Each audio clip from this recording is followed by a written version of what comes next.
સાંજનો સમય હતો. હું એક મોટા બંગલાના ગેરેજમાં કરેલી મોટી ટ્રેક્ટર મશીનની સફાઈ કરી રહ્યો હતો. તે ઘર મારા માટે ફક્ત કામની જગ્યા નહોતું, પરંતુ એક આશ્રય સ્થાન જેવું બની ગયું હતું. કારણ કે હું છેલ્લા ઘણા મહિનાથી ત્યાં જ રહેતો હતો. મારા માલિક અને માલકીન બંને બહુ સારા અને ભલા માણસ હતા. ગામમાં એમની ઓળખ એક ઈમાનદાર અને દયાળુ પરિવાર તરીકે હતી. માલિક હંમેશા કહેતા કે મજૂર માણસનો પરસેવો ભગવાનનો પ્રસાદ છે, એને ક્યારેક ખોટું ના ગણવું. એમના શબ્દોમાં એટલી સચ્ચાઈનો ભાર હતો કે હું એમને માત્ર માલિક નહીં પરંતુ માર્ગદર્શક માનતો હતો. પરંતુ જીવન ક્યારેય એક સરખું નથી રહેતું. એક દિવસ એવું બન્યું કે બધું બદલાઈ ગયું. એ દિવસ હું ક્યારેય ભૂલી શકું એમ નથી. મિત્રો, વાર્તામાં આગળ વધતા પહેલાં હું તમને સ્પષ્ટ કહી દઉં કે આ વાર્તા સંપૂર્ણ કાલ્પનિક છે. આમાં દર્શાવેલ નામ, પાત્ર, ઘટના, સ્થળ અને પરિસ્થિતિનો કોઈ વ્યક્તિ, સમાજ, જાતિ કે ધર્મ સાથે કોઈ સંબંધ નથી. આ વાર્તા માત્ર મનોરંજન અને જીવનના ઉપદેશ માટે બનાવવામાં આવી છે. કૃપા કરીને તેને અન્ય અર્થમાં ન લેતા.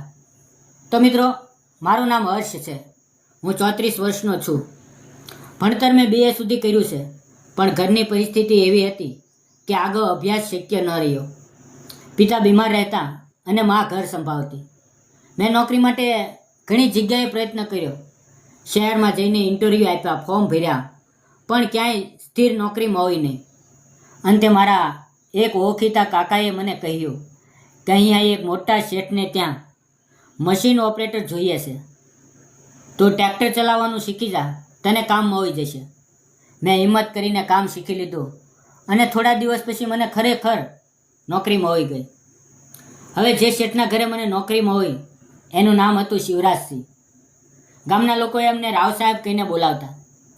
એમનું ઘર મોટું હતું. આસપાસ બગીચો, ખેતર, ગોડાઉન પણ હતું. એમના વ્યવસાયમાં જમીન કામ, ખેતરની દેખરેખ અને મશીનનું કામ સતત ચાલતું. એમની પત્નીનું નામ હતું નીલમ. નીલમ મેડમ પણ ખૂબ સંસ્કારી અને નમ્ર સ્વભાવની સ્ત્રી હતી. ઘરનું બધું કામ તેઓ જાતે સંભાળતા. હું જ્યારે પહેલી વાર ત્યાં ગયો ત્યારે મને લાગ્યું હતું કે મોટા લોકો કદાચ કડક હશે, પણ અહીંયા તો વાત જ અલગ હતી. રાવ સાહેબ મને અલગ અલગ રૂમ આપ્યો, કારણ કે મારું ગામ ઘણું દૂર હતું અને રોજ આવવું જવું શક્ય નહોતું. તેમણે કહ્યું, હર્ષ, તું અહીંયા રહે. આ ઘર હવે તારા માટે ઘર જ છે. એ શબ્દ સાંભળીને મારું મન ભરાઈ ગયું. મારા કામમાં મુખ્ય કામ હતું મશીન ચલાવવાનું. ક્યારેક ખેતરમાં જમીન સમતળ કરવી, ક્યારેક બાંધકામ માટે ખોદકામ, તો ક્યારેક રસ્તા સાફ કરવાનું કામ. જ્યારે મશીનનું કામ ન હોય ત્યારે હું ગોડાઉનમાં કામ કરતો અથવા તો ખેતરની દેખરેખમાં મદદ કરતો. મારો પગાર પણ સારો હતો અને સમયસર મળતો. સૌથી મોટી વાત એ હતી કે મને અહીંયા માન સન્માન મળતું.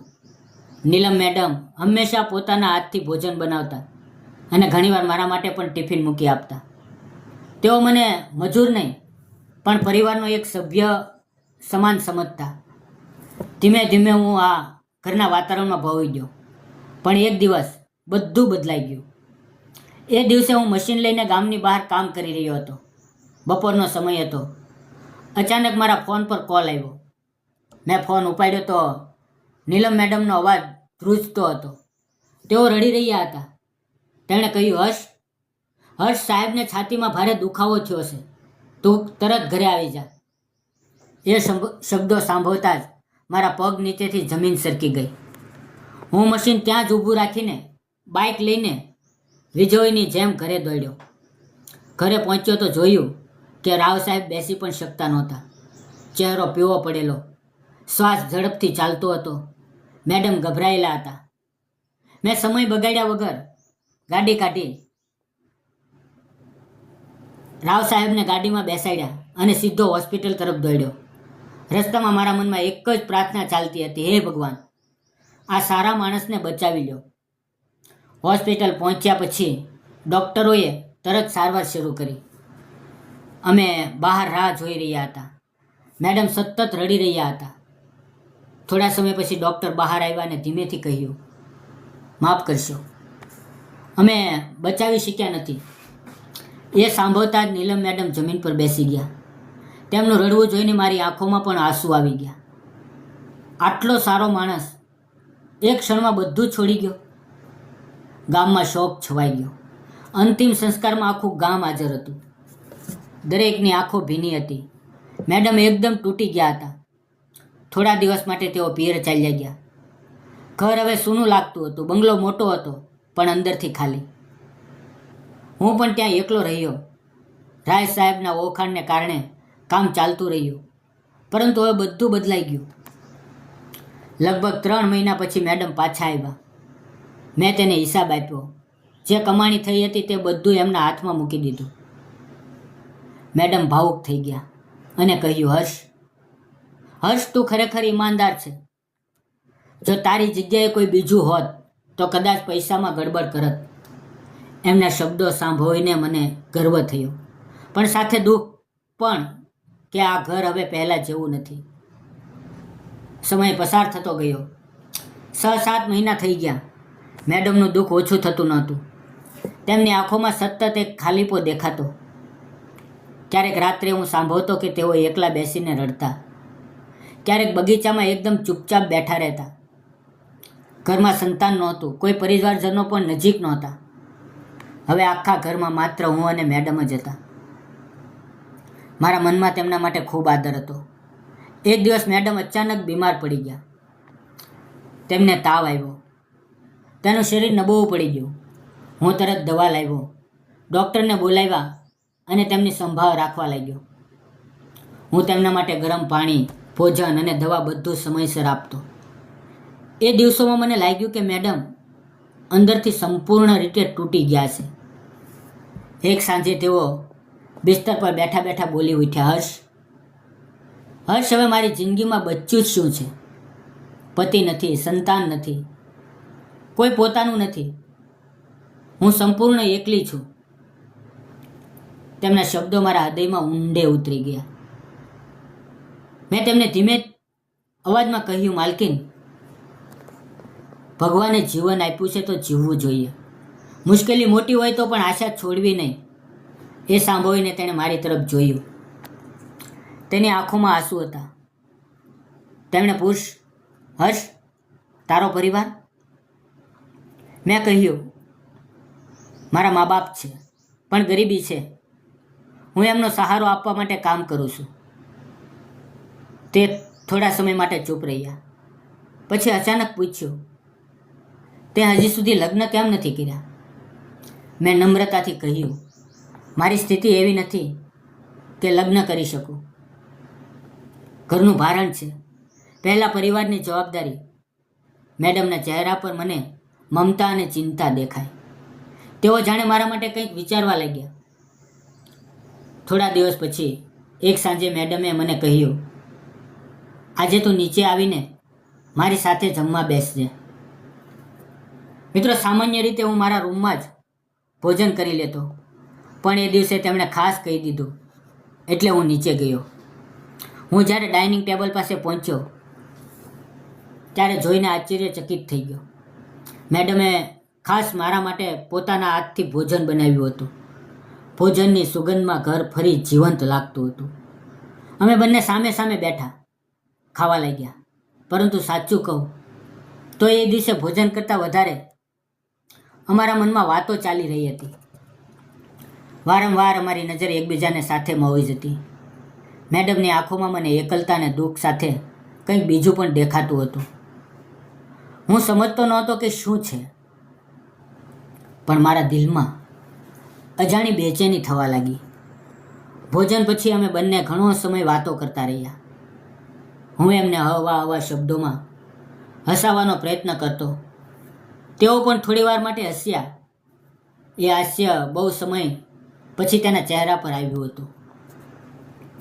ત્યારબાદ મેં હિંમત કરીને પૂછ્યું, માલકીન, તમે હજી યુવાન છો. તમે ફરીથી લગ્ન વિશે કેમ નથી વિચારતા? મારી વાત સાંભળતા તેની આંખોમાં આંસુ આવી ગયા. તેઓ બોલ્યા, હર્ષ, કોણ કરશે મારી સાથે લગ્ન? હું વિધવા છું અને મને મારા પતિ જેવો માણસ ફરી મળશે તેની કોઈ ખાતરી નથી. એ પહોળે વાતાવરણ ભારે થઈ ગયું. હું ચૂપ થઈ ગયો. હું તેમને કંઈ કહી શક્યો નહીં. ત્યારે અચાનક મેડમે મારો હાથ પકડી લીધો. હું ગભરાઈ ગયો. તેમણે ધીમેથી કહ્યું, હર્ષ, શું તું મારી સાથે લગ્ન કરીશ? એ પ્રશ્ન સાંભળતા જ હું અંદરથી હચમચી ગયો. મારી સામે રાવ સાહેબનો ચહેરો આવી ગયો. મારા મનમાં ફરજ, ઈમાનદારી અને લાગણી વચ્ચે મોટો સંઘર્ષ શરૂ થઈ ગયો. હું ધીમા સ્વરે બોલ્યો, માલકીન, આ શક્ય નથી.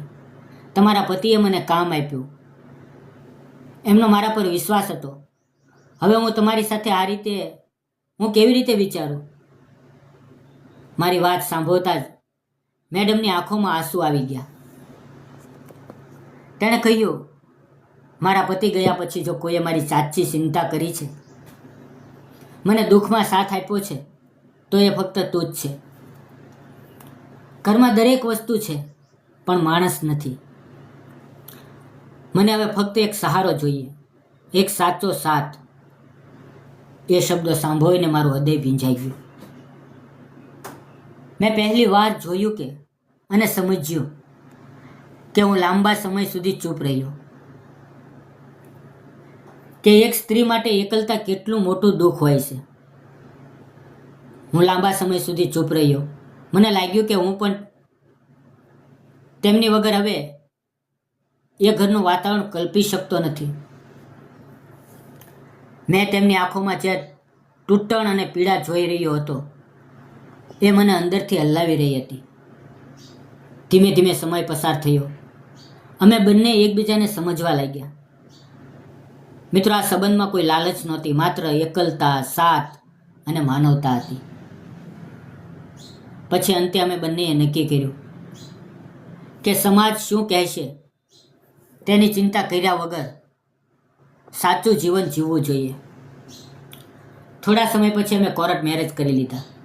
શરૂઆતમાં મારા મા બાપ ચકિત થઈ ગયા, પણ જ્યારે મેં તેમને આખી વાત સમજાવી કે મેડમ કેટલી સારી અને દુઃખી છે